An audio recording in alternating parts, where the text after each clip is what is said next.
প্রশ্নটি এসেছিল 39তম বিসিএস পরীক্ষায়।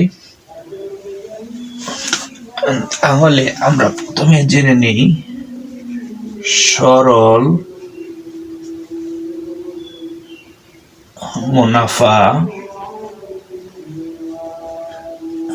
এবং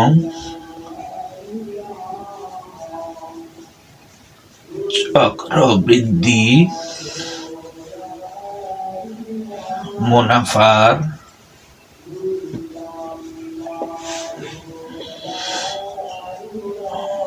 পার্থক্য দেওয়া থাকলে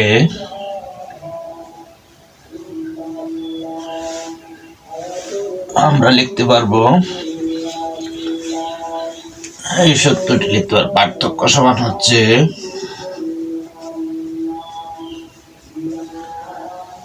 পার্থক্য সূত্রটি পি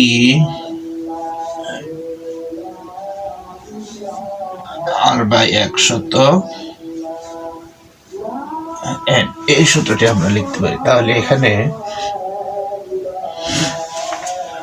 আমরা লিখতে পারি, এখানে পি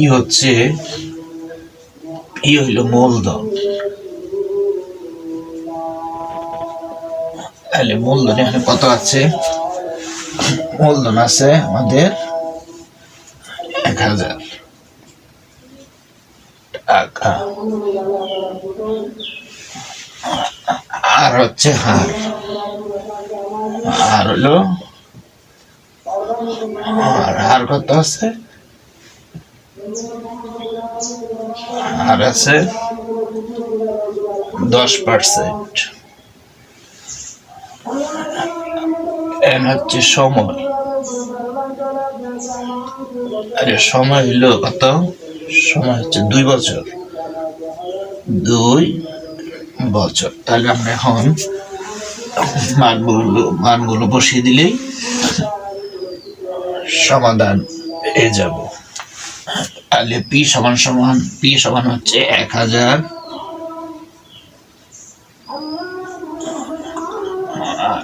আর এর মান হচ্ছে 10, 100, n হচ্ছে 2। তাহলে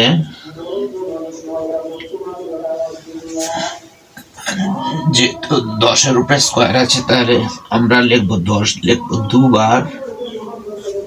100-র উপরে যেহেতু স্কোয়ার আছে, তাহলে 100 গুণ হবে 100। এবার আমরা কাটাকাটি করি,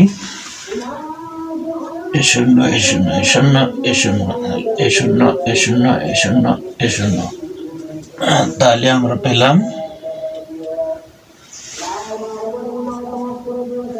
10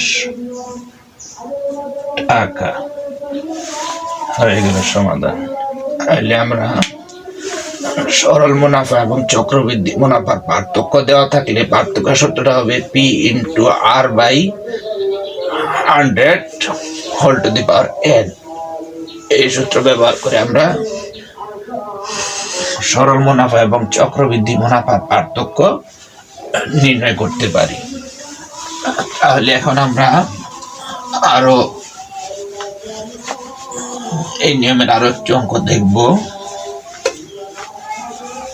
দেখা যাক,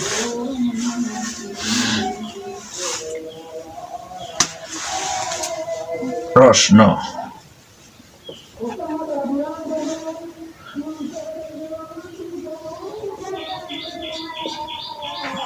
বার্ষিক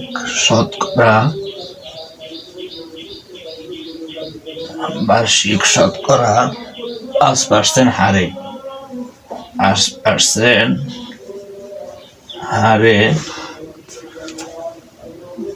5,000 টাকার 2 বছর পর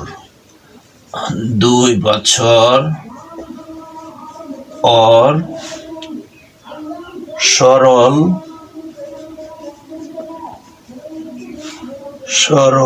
ও চক্রবৃদ্ধি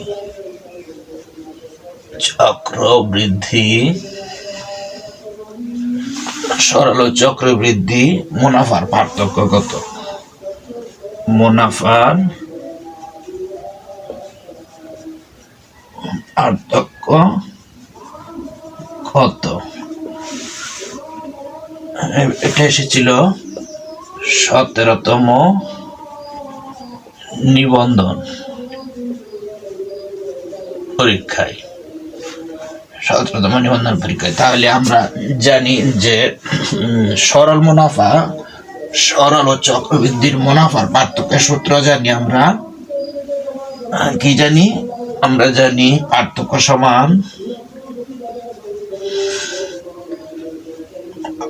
সমান কি জানি? P into R by 100 m। তাহলে এখানে কি আছে? এখানে পি হচ্ছে মূলধন বা আসল। মূলধন আছে কত? 5,000 টাকা। মূলধন হলো 5,000 টাকা। হার হচ্ছে হার হচ্ছে আর কত? আর হচ্ছে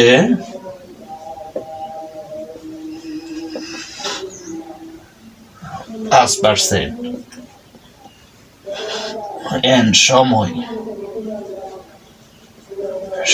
হচ্ছে আমার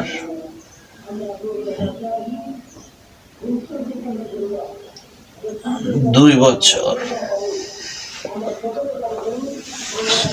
2 বছর। তাহলে আমরা একটু দেখে নিই সূত্র। আচ্ছা, পি সমান হচ্ছে 5,000,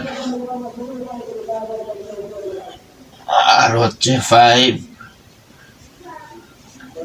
এন হচ্ছে 2। ঠিক আছে? তাহলে 5,000 গুণ এটা হবে 25, আর এটা হবে 5 5 25, আর এটা হবে 4টা শূন্য হবে। হ্যাঁ,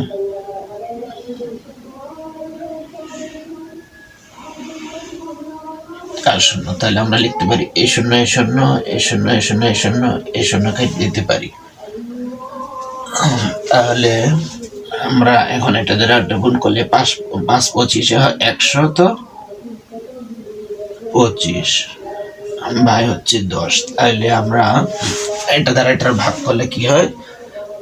শুধু এই শূন্যের জন্য 1 ঘর পাবে, দশমিক বসিয়ে দিলে হবে, অর্থাৎ 12.5 হবে। 12.5 এত টাকা আনসার হয়ে গেল। অথবা 10 দিয়ে আপনারা 125কে ভাগ করবেন, ভাগ করলে আসবে 12.5 আসবে। এটাই উত্তর। এখন আমরা সবচেয়ে গুরুত্বপূর্ণ একটা অঙ্ক দেখব, যে অঙ্কটা 17তম কলেজ নিবন্ধন পরীক্ষা এবং 12তম বেসরকারি শিক্ষক নিবন্ধন পরীক্ষায় এসেছিল। অঙ্কটা একটু ব্যতিক্রম ধর্মী।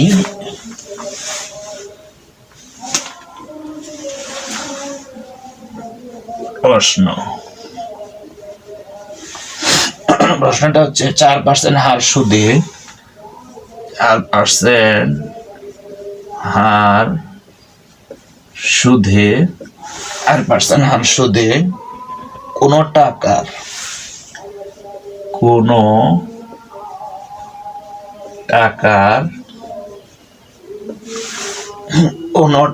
2 বছরের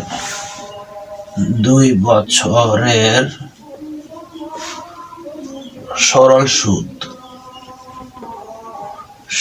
সুদ ও চক্রবৃদ্ধি। সরল সুদ ও চক্রবৃদ্ধি সুদের পার্থক্য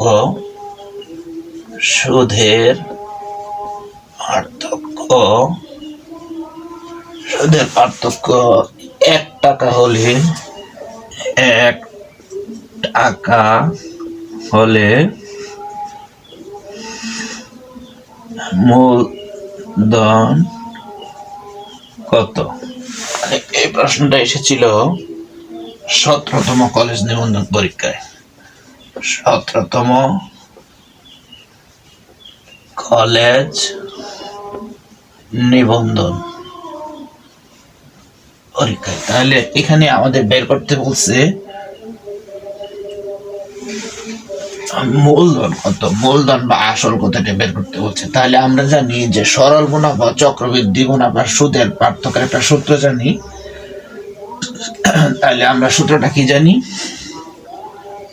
পার্থক্যের সূত্রটা হচ্ছে এরকম, পার্থক্য সমান আমরা জানি P R by 100 into N. আচ্ছা দেখি, আমরা জানি না পার্থক্য এত, তাহলে এই পার্থক্যের সূত্রের সাথে এখানে বলছে যে সরল মুনাফা চক্রবৃদ্ধি মুনাফার সরল সুদ ও চক্রবৃদ্ধি সুদের পার্থক্য 1 টাকা হলে, তাহলে পার্থক্য যেহেতু এটা, তাহলে আমরা লিখতে পারি পার্থক্য সূত্র এটা, আমার পার্থক্য 1 টাকা দেওয়া আছে, আমরা এটা লিখতে পারি। লেখার পর আমার বের করতে হবে এখানে পি বের করতে হবে, মানে মূলধন বের করতে হবে। মূলধন আমরা বের করব পির মান, তাহলে আমরা লিখতে পারি বা পি আর হচ্ছে এখানে 4%, আর বাই 100,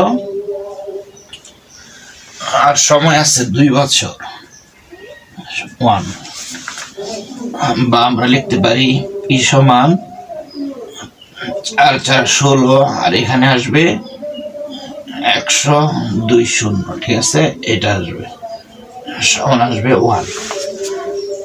ঠিক আছে, আমরা যেহেতু কি বের করব,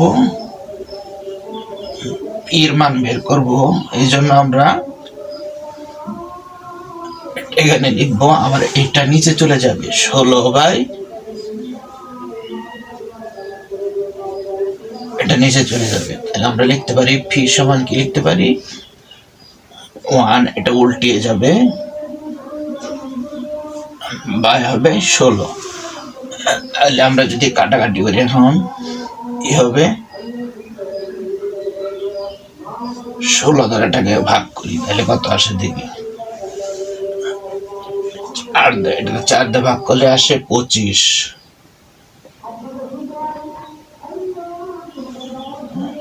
আর 25 120, ঠিক আছে। আবার 4 দ্বারা যদি আমরা ভাগ করি তাহলে কত হয়,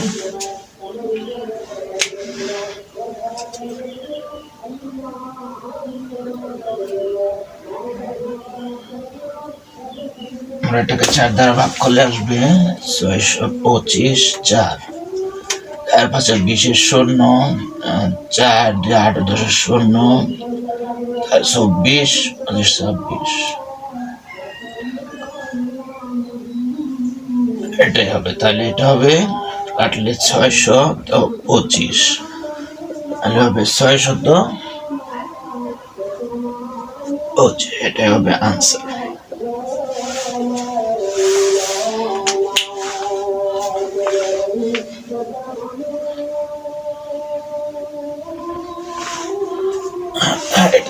আমরা দেখাই দিই, 4 দ্বারা একটা আমরা যদি ভাগ করি, 4 6 হলো 24, ঠিক আছে। তাহলে থাকে কত এখানে 10, তাহলে হলো 4 2 8, আর থাকে আবার 10 8, আর হলো 20 থাকে, তাহলে 20 হলে কি হবে 4 5 20, তাহলে হবে আমাদের 625।